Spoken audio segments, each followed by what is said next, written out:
For typical employees, the 13th month pay is a much-needed windfall often used to pay for expenses and unexpected needs that would otherwise come from either out of pocket or worse from personal savings.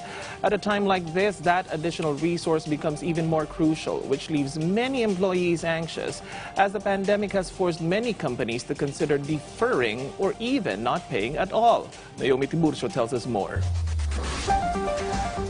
Jane, not her real name, has been working at a BPO company in Pasig City for 5 years. Because she's among her family members who continues to work, her child and her extended family are relying on her for financial support for their studies.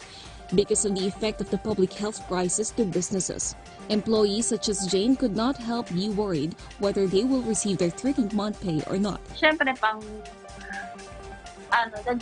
dagdag gastos kasi siyempre mas malaki yung pangailangan ngayon dahil pandemic, di ba? Pagka nawala yung 13 months, yung kumbaga parang yung nilaan namin doon, hindi namin mabibili, and then magbabawas kami doon sa salary namin.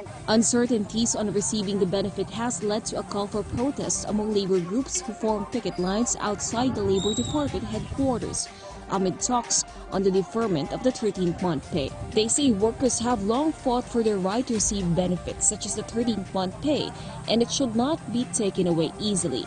While Dole says, the law is very clear. We have to pay our workers on or before 24 December their 13th month pay. The only exception when the company is in distress. Labor Secretary Belgio is referring to Presidential Decree number 851 signed by then-President Marcos, which requires all employers to pay their employees a 13th-month salary benefit. But there are exceptions to the laws implementing rules and regulations, such as distressed employers are exempted from this requirement, especially if they have acquired great losses during the year.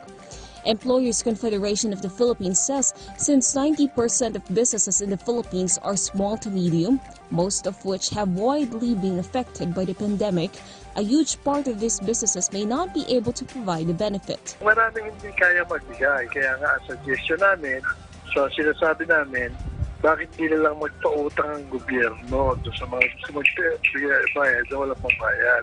Dole is set to disclose the results of the series of meetings with labor and employees groups on the definition and scope of distressed employers and the possibility of postponing the release of the 13th month pay. Naomi Tiburcio, for the Nation.